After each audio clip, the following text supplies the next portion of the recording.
मान्यता है कि देवउठनी एकादशी के दिन भगवान श्री हरि विष्णु अपने 4 माह की योग निद्रा से जागकर धरती पर अपना कार्यभार संभालते हैं। इस दिन से ही शादी विवाह जैसे मांगलिक कार्यों की शुरुआत होती है। पौराणिक कथाओं के अनुसार एक राजा के राज्य में सभी लोग एकादशी का व्रत रखा करते थे। यहाँ तक कि राज्य के पशु भी इस दिन अन्न ग्रहण नहीं किया करते थे। तभी उस राज्य में एक दूसरे राज्य से एक व्यक्ति आया। उसने कहा, हे राजन, मुझे काम की आवश्यकता है और अगर आप मुझे नौकरी पर रख ले तो आपका बहुत आभार होगा।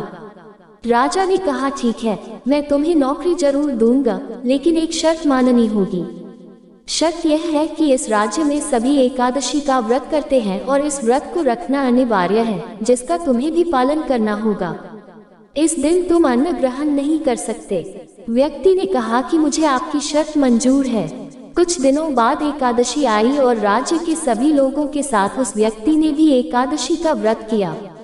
लेकिन जैसे जैसे दिन गुजरता गया, उस व्यक्ति को तेज भूख लग रही थी और वह राजा के पास पहुंचा।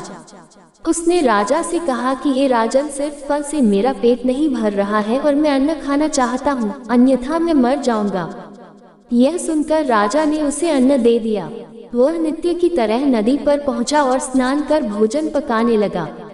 जब भोजन बन गया तो वह भगवान को बुलाने लगा, आओ भगवान, भोजन तैयार है। बुलाने पर पीताम्बर धारण किए भगवान चतुर्भुज रूप में आ पहुँचे तथा प्रेम से उसके साथ भोजन करने लगे। भोजनादि करके भगवान अंतर्धान हो गए तथा वह अपने काम पर चला गया। अगली एकादशी को वह राजा से कहने लगा कि महाराज, मुझे दुगुना सामान दीजिए। उस दिन तो मैं भूखा ही रह गया।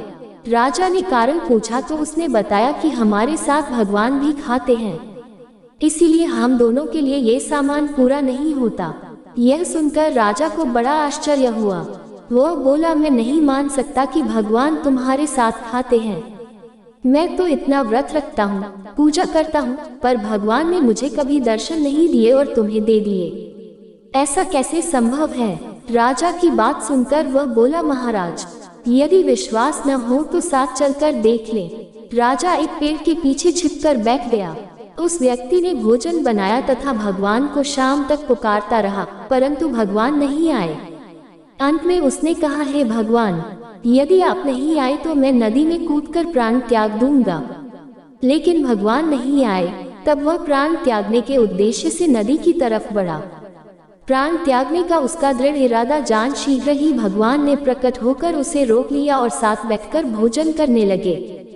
खा पीकर वे उसे अपने विमान में बिठाकर अपने धाम ले गए।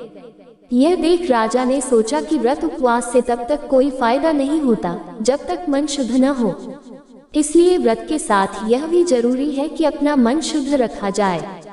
वह भी मन से व्रत उपवास करने लगे और अंत में स्वर्ग को प्राप्त हुए। नमस्कार मित्रगणों, डिवाइन ज्ञान मंथन चैनल को लाइक, शेयर, सब्सक्राइब कर इस भक्ति चैनल को आगे बढ़ाने में अपना आशीर्वाद अवश्य प्रदान करें ताकि आपको ऐसी ही तथ्यों के साथ कथा और कहानियां मिलती रहे। चैनल को लाइक, सब्सक्राइब, कमेंट करने के लिए दिल की गहराइयों से आपका बहुत बहुत धन्यवाद। अन्य वीडियो के लिए आप चैनल के ऐसे ही रहस्यमयी और तथ्यपूर्ण वीडियो अंदर जाकर देख सकते हैं।